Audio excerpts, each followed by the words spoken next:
Bonjour et bienvenue dans ce nouveau podcast. Je m'appelle Marion et ma mission est de vous guider au mieux en vous donnant des conseils sur mes expériences, mon savoir et de vous proposer des solutions sur une thématique de développement personnel ou de voyage afin d'évoluer en tant que personne et dans votre vie. Chaque mardi à 18h, je vous propose un nouvel épisode sur mes phases d'introspection, de ma perception du monde et de ce qui peut vous inspirer dans le but d'éveiller les consciences. Comme nous avons changé d'état et donc de logement, j'ai décidé de filmer, de m'enregistrer à l'extérieur, donc j'espère que vous n'entendrez pas trop de bruit dans le micro. Alors aujourd'hui, je voulais aborder un sujet différent des autres car honnêtement, je n'avais plus d'idées ni d'énergie car il s'est passé énormément de choses cette semaine qui m'ont chamboulé et j'ai eu beaucoup de remises en question. J'ai décidé de partir faire un voyage dans mon voyage, mais ce n'est pas n'importe quel type de voyage. J'aimerais organiser mon premier voyage seul, qui sera une retraite spirituelle d'1 mois au Népal. Je vous ai parlé des voyages seuls et spirituels la semaine dernière, et je vais vous expliquer les raisons. Pourquoi j'ai décidé de partir seule pendant mon voyage en Australie ? Pour plein de raisons, mais surtout parce que ça fait des années que j'attends de partir à l'aventure. J'ai besoin de me retrouver moi-même au plus profond depuis des années, de faire une totale introspection. Et donc pour cette raison, j'irai dans un centre Vipassana qui est une retraite de 10 jours en silence, gratuite. Vous pouvez en trouver partout dans le monde, mais aussi pour réfléchir, avoir certaines réponses à mes questions et apprendre à me connaître dans une culture complètement différente et un pays que je ne connais pas. Mais surtout à cause de toutes les années où j'ai été dépendante affective en couple. Quand je parle de dépendance, on peut en trouver dans tous les domaines. Le tabac, la drogue, le sucre, l'alcool, le sexe, les jeux, l'argent, etc. Ici, on va se concentrer sur le sentimental. Je veux dire par là, dépendre de quelqu'un. Selon la définition, cela se caractérise par un individu qui a son amour et son estime de soi qui dépendent de facteurs extérieurs. Ainsi, celui-ci cherche à combler ses besoins auprès des autres par une position sociale, le travail, des biens matériels, etc. Ici, je vais vous parler de 2 relations qui ont réellement été marquées par cette dépendance affective. Comment elle se traduit, pourquoi, dans quelles circonstances, et je vais aussi vous donner quelques solutions clés pour arriver à en sortir. C'est durant ma première relation de plus de 3 ans et demi que j'ai vraiment perçu la dépendance. J'étais au lycée quand on s'est mis ensemble, j'avais 15 ans, tout est allé très vite, on a été fou amoureux directement. Et vu qu'on était à l'internat ensemble, on passait nos récrés et nos soirées ensemble, avant de monter dans nos chambres. Il y avait un bloc filles et un bloc garçons, et on devait remonter à 22h maximum. Le week-end, comme il habitait à 20 minutes du lycée et moi à 1h, je restais très souvent chez ses parents. De temps en temps, je rentrais chez ma mère et mon beau-père pour ne pas constamment être chez lui, mais c'est là que tout a commencé. Je pleurais littéralement tout le week-end car je ne le voyais pas de 2 jours. Quand je dis pleurer, c'était vraiment de gros pleurs. Comme si j'avais perdu quelqu'un. Et même si on s'appelait et qu'on s'écrivait tous les soirs, c'était pareil. Sa personne me manquait réellement. Ensuite, ça a été d'être toujours avec lui et ses potes pendant les récrés et vouloir toujours être présente dans ses soirées, réclamer de l'affection, regarder la manière dont il envoyait les messages, demander des nouvelles à ses collègues, à ses parents s'ils ne répondaient pas, tout analyser, bref, des traits vraiment toxiques et qui me rendraient triste. Lui, ça ne le gênait pas vu qu'il était amoureux, donc il me rassurait et je lui faisais confiance. Par contre, je n'ai jamais été parano au point de le tracer, regarder son téléphone, installer des applis, le stalker, vouloir prendre le pouvoir ou me méfier des autres filles constamment. En fait, ça je l'ai appris plus tard, mais quand on se méfie des autres filles, enfin de l'autre sexe en général, c'est que nous avons un manque de confiance en nous. Je craignais ça, mais c'était pas abusif. Regarder le téléphone, j'ai dû le faire une dizaine de fois, au total, les 2 relations comprises. Donc ce n'était pas de la jalousie maladive ou mal placée, je veux bien faire la distinction entre les 2.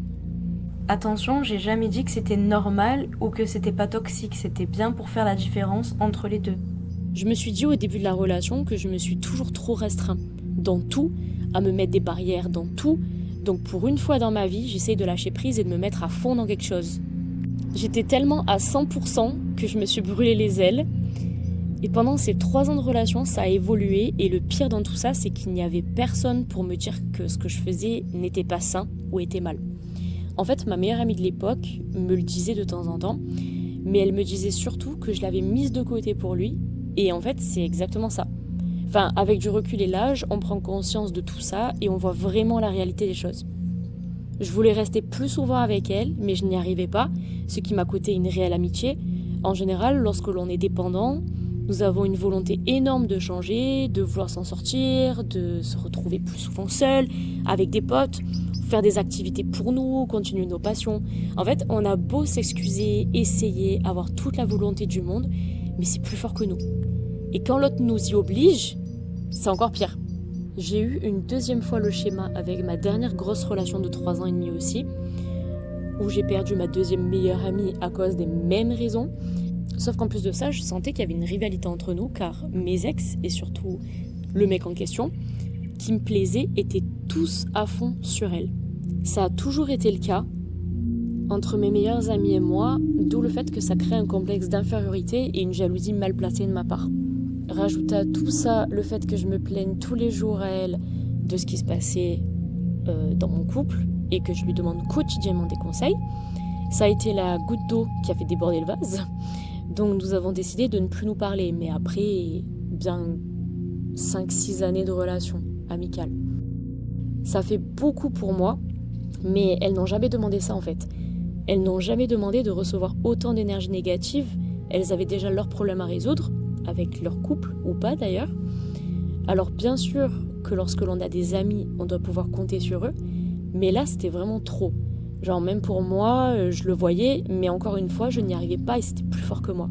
Et pour le coup, mon deuxième vrai copain, le dernier avant mon homme actuel, c'était différent car il n'a jamais été amoureux de moi. Il ne m'a jamais dit je t'aime en 3 ans et demi et il m'a toujours dit droit dans les yeux ce qu'il pensait. Nous sommes restés pendant 3 ans et demi comme ça. Beaucoup ne peuvent pas concevoir le fait d'être resté avec quelqu'un qui ne m'aimait pas. Mais en fait, c'est plus complexe que ça. Quand il y a l'amour à sens unique, ça crée encore plus de dépendance. Quand il y a des activités communes, que je me mette à fond dans sa passion pour l'automobile, qu'il y a des heures et des heures et des heures de discussion profonde sur le monde à n'en plus finir, qu'on ait une certaine relation spirituelle, ça fait qu'on ne part pas. Et que tant que l'autre ne décide pas de partir, ça continue. Et ça peut perdurer des dizaines d'années comme ça. Il est parti 2 fois, et 2 fois on s'est remis ensemble jusqu'à ce qu'il y ait trop de cassures et qu'on ait assez pris de recul tous les deux pour mettre un stop. Parce qu'il faut savoir qu'on s'était mis ensemble en 2019, donc j'avais 20 ans, 21 ans, je crois. La toute première séparation, bizarrement, je l'ai très bien vécue. Je vivais pour moi. Il faut savoir que célibataire, je suis pas du tout pareille que celle que je suis en couple. Et je pense que beaucoup se reconnaîtront là-dedans. Enfin, beaucoup de dépendantes affectives. Enfin, je parle des filles, mais je parle aussi des garçons. Mais c'est vrai qu'on le voit plus souvent chez les filles. Je suis plus libre, j'ai moins de poids et je prends plus d'initiative. En fait, je ne rends pas de compte et je ne suis pas dépendante. Et c'est ça qui l'a séduit et il est revenu. Et j'ai cédé car je l'aimais à ce moment-là. Pourquoi il ne partait pas définitivement ? Car il y avait le contexte, le fait qu'on s'entende bien, que je lui apporte dans la communication avec les gens, enfin humainement parlant, qu'on parle et qu'on se fasse évoluer mutuellement en tant qu'être humain au final, et que finalement chacun trouvait son compte. Puis on était mieux ensemble que séparés, donc on s'est dit on reste ensemble. Et il faut savoir que chaque séparation et chaque fois qu'on s'est remis ensemble, c'était une nouvelle relation, c'est-à-dire que on n'était pas du tout les mêmes qu'avant et il y avait des problèmes passés qui ont été résolus et d'autres problèmes qui ont été nouveaux. Ma dépendance se traduisait de la même manière qu'au début, mais en pire. Moi qui pensais être guérie, c'était pas le cas. Et lui, il le voyait clairement et il me disait que c'était pas normal, que je devais pas être comme ça, que je devais le laisser, etc., que c'était rien de grave de sortir avec ses potes. Bien sûr, je l'entends. Il ne me demandait pas mon avis. Dans tous les cas, quand il voulait partir quelque part, il le faisait et point. C'était hyper délicat. Chacun a fait ses erreurs dans la relation. Mais lorsque je faisais des crises à pleurer juste parce qu'il allait voir un pote 1 heure sans moi, c'était trop dur émotionnellement, autant pour lui que pour moi. Je comprenais évidemment le fait de vouloir sortir, je voulais le laisser, mais je n'y arrivais pas. C'est comme si toutes vos peurs remontaient d'un seul coup et que ça créait une énorme boule écrasante à l'intérieur du ventre. Comme un trop-plein d'émotions et d'un coup incontrôlable. Alors, on va ensuite parler du pourquoi, les causes. Je vais parler pour moi, mais je pense que globalement, avec toutes les personnes dépendantes affectives avec qui j'ai pu parler, on a toutes eu une peur de l'abandon. Alors, j'ai noté aussi la peur de l'échec, mais je vous avoue que la peur d'abandon, pour moi, c'est quelque chose qui a été très, très, très, très, très marqué et très difficile. Je pense notamment, forcément à la famille. Très souvent, la peur de l'abandon, c'est un manque d'amour très profond. Et quelqu'un qui n'arrive pas à avoir assez de reconnaissance pour son estime de soi et pour l'amour propre, l'amour dont il a besoin, il en recherche. Et à force d'essayer de prendre, il finit par perdre. Donc ça crée un effet contre-productif. Mais avec toutes ces peurs-là, j'avais aussi peur qu'il trouve mieux ailleurs. Peur qu'il me compare aux autres filles, car au final, c'est pas que je ne m'aimais pas, c'est que je n'avais tout simplement pas assez confiance en moi à ce moment-là. Pour ma part, mes parents se sont séparés, ils ont divorcé quand j'avais 18 mois. Donc j'avais un peu plus d'1 an. Et comme je n'ai jamais eu de vie stable, à devoir déménager tout le temps, etc., ça a créé de l'insécurité chez moi. J'ai un attachement insécure. Vous pouvez aller voir, il y a différents types d'attachements et c'est super intéressant. Donc en fait, j'ai eu l'habitude tout simplement de ne pas recevoir assez d'amour, même s'ils m'ont donné beaucoup d'amour et qu'ils m'aiment évidemment. Je n'ai pas eu l'amour dont j'aurais espéré. Donc j'ai pris l'habitude d'être dans ce manque d'amour et une fois que j'en demandais, vu qu'on me repoussait, pour moi c'était normal et du coup j'ai fini par aimer ça, entre guillemets, dans mes relations. Le fait que pour moi ça soit un défi ou un challenge, je trouvais ça beaucoup plus fascinant et du coup j'y fonçais vraiment tête la première. Ce qui m'a emmené à avoir des relations toxiques. Je ne sais pas si vous connaissez aussi les empreintes natales et les empreintes prénatales. Je vous invite à regarder aussi. Il y a un documentaire sur YouTube qui est super intéressant à ce propos. Ce sont en fait toutes les blessures et les empreintes que laisse votre mère pendant que vous êtes un fœtus dans son ventre. Donc si elle a beaucoup de stress durant cette période, elle va le redonner au bébé qui plus tard, pendant sa croissance, si ce problème-là n'est pas résolu, il va grandir jusqu'à ce qu'il devienne une habitude et donc un problème. Après, il y a aussi l'effet miroir qui est possible, c'est-à-dire reproduire la même chose que vos parents avec votre copain ou votre copine, c'est possible aussi. Puis, il faut aussi évidemment prendre en compte l'âge et la prise de recul, car maintenant je peux vous en parler paisiblement, mais surtout qu'à cet âge-là, nous n'avons aucun recul et j'aurais vraiment aimé avoir des cours sur la dépendance affective et savoir à quel point ça pouvait impacter. Parce que mine de rien, quand on a les symptômes et qu'on est à fond dedans, on ne s'en rend pas vraiment compte et on s'en rend compte vraiment quand on recherche soi-même sur internet ou quand on demande à des amis. Parce que c'est vrai que les parents directement, ils ne vont pas nous demander est-ce que tu es dépendant affectif ? Quelque chose dont je ne vous ai pas parlé et qui pour moi est super important avant d'attaquer les solutions, c'est que très souvent les dépendants affectifs vont avoir tendance à attirer les pervers narcissiques parce que nous sommes dans une période de faiblesse à ce moment-là et qu'on est plus sujette à se laisser faire, à être plus vulnérable. Ensuite, des gens qui sont très froids, narcissiques. Et c'est vrai que ça a été le cas pour mon dernier ex, il était assez froid, émotionnellement et sentimentalement parlant. Il avait pas mal il avait quelques soucis à ce niveau-là et il devait tout le temps faire des efforts. Et moi, c'est ce qui m'attirait. On peut dire que les opposés s'attirent à ce moment-là. Alors, pour les solutions, je dirais principalement aller consulter un thérapeute, un psychologue, un psychiatre. Faites attention, très attention avec les médicaments à base de psychotropes ou antidépresseurs, tout ça. Si vous ne le savez pas, s'il y a des jeunes qui m'écoutent, les antidépresseurs mélangés à la pilule ne sont pas bons et ça annule les effets de la pilule. Et mon amie qui avait 16 ans est tombée enceinte à cette époque-là à cause de ça et il ne le savait pas. Et d'ailleurs, je ne le savais pas non plus. Il y a beaucoup de médicaments qui ne vont pas avec la pilule, mais dans tous les cas, je vous déconseille ces médicaments-là et la pilule. Pour moi, les deux sont néfastes pour l'organisme dans tous les cas. Ensuite, pour ma part, je dirais faites très attention aux antidépresseurs. Peut-être que ça peut réduire vos angoisses, votre stress et vous faire vous sentir mieux. ça va détruire dans tous les cas une partie de votre organisme, le foie surtout. Ça peut endommager les reins, enfin bref, très important. Optez aussi pour la médecine douce, tout ce qui est à base de naturopathie, aromathérapie, etc. Et bien pour les solutions, même si ça peut être très très très difficile, il faut mettre son ego et sa fierté de côté, prendre du recul sur la situation, savoir s'excuser pour les erreurs qu'on a pu commettre, parce que mine de rien, même si on souffre, on commet des erreurs dans ces états-là, et pardonner. C'est très très très important de pardonner.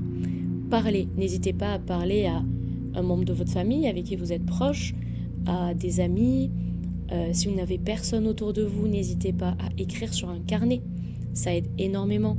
À s'enregistrer comme je fais par exemple, ça peut vous aider aussi à prendre du recul sur la situation. L'important en fait, c'est de s'en rendre compte. Une fois que vous vous êtes rendu compte du problème et de votre souffrance, vous avez réglé 80% du problème. Ensuite, évidemment, et c'est le plus difficile, c'est de partir. Quand vous êtes dans une relation comme ça, qui est instable, qui ne part pas du bon pied et qui peut vous faire souffrir durant des années, il faut partir. Il n'y a que le temps qui va vous guérir à ce moment-là. Et ça demande énormément de temps aussi de reconditionner son cerveau, parce qu'un cerveau qui a appris à aimer les mauvaises personnes ou à aimer les mauvaises relations surtout, ça demande du temps. Prendre du recul, affronter ses peurs et savoir distinguer le bien et le mal. En fait, ne pas rester dans la dépendance de quelqu'un. Plus vous allez être dépendant de quelqu'un, et moins vous allez vous sentir épanoui et libre. En plus de ça, il y a énormément d'avantages à être indépendant. Vous pouvez faire ce que vous voulez, quand vous voulez. Vous ne mettez pas la pression. Vous êtes dans un amour sain. Et surtout, avec l'âge, l'expérience évolue. Et l'évolution, ça va de mieux en mieux. Je vais finir par comment distinguer une relation saine et malsaine. C'est mon petit bonus. Alors, tout simplement, parce que c'est naturel et authentique. Une relation saine, vous n'avez pas besoin de faire tout ça pour attirer l'autre. Vous n'avez pas besoin de regarder les messages, de tout analyser. En fait, tout va naturellement. Il y a des disputes, mais ce sont des disputes constructives, où il y a un avant, un après et où on évolue ensemble. Il y a un véritable amour et du respect, et le respect dont on a besoin. Et quand je dis respect, je le dis en majuscule. Vraiment, le mot respect, c'est le mot le plus important. Combien de fois il est arrivé que dans mes anciennes relations, la personne me manque de respect, mais que comme je n'ai pas confiance en moi et que pour moi l'autre avait raison, je le laissais prendre le dessus sur moi et du coup, je me manquais de respect à moi-même. En conclusion, je dirais tout simplement, prenez votre temps. Encore une fois, ça a été très très dur pour moi de passer à autre chose après ces relations, parce qu'il faut savoir que ces relations marquent énormément le mental. Comme j'ai dit tout à l'heure, il faut prendre le temps de reprogrammer son cerveau, d'aimer les bonnes choses, les bonnes personnes, prendre le temps de rester seul. Il ne faut pas utiliser une personne pour passer à autre chose, c'est ce qu'on appelle une relation tampon. Ne faites pas ça. Prenez le temps vraiment de vous remettre de votre ancienne relation avant de vous lancer dans une nouvelle. C'est super important. Après, il y en a, tout comme moi, qui arrivent à passer outre sans relation tampon au bout de quelques mois. Mais malheureusement, la prochaine personne subit mes traumatismes d'avant et donc répare un petit peu ou paye les pots cassés. Prenez le temps de rester seul. La solitude, c'est très très bon pour le moral, très très bon pour l'équilibre d'une vie, à en apprendre mieux sur vous, à être au plus profond de soi-même, à apprendre ce que vous aimez, ce que vous n'aimez pas, à avoir vos petites habitudes, aller au sport, aller à des soirées, voir des potes, bref, profitez de votre vie, de votre solitude, de votre célibat avant de vous remettre avec quelqu'un. Alors j'espère que la vidéo n'a pas été trop brouillon, qu'il n'y a pas eu trop un brouhaha derrière, parce que des fois j'ai entendu des chiens un peu aboyer. Et cette fois-ci j'y suis allée un petit peu plus au freestyle. J'espère que ça vous a plu, j'espère que j'ai réussi à résoudre une partie de vos problématiques, ou du moins à pointer du doigt ce qui ne va pas et ce qui peut vous permettre de passer au-dessus. Je ne sais pas si tous les mardis vous avez le temps d'écouter tous mes podcasts.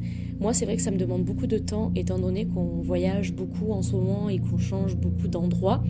Donc n'hésitez pas aussi à me dire si ça vous correspond ou si ça vous conviendrait plus une semaine sur 2. Moi, ça pourrait me permettre aussi de prendre plus le temps de travailler mes podcasts. Si ça vous va aussi, un podcast tous les mardis, moi, ça me va très bien aussi. Sur ce, je vous dis à la semaine prochaine pour une nouvelle vidéo. N'hésitez pas à commenter, à partager, ça me soutient. N'hésitez pas aussi à liker la vidéo si ça vous a plu. À mardi prochain pour un nouveau podcast. Sur ce, bonne journée et douce nuit.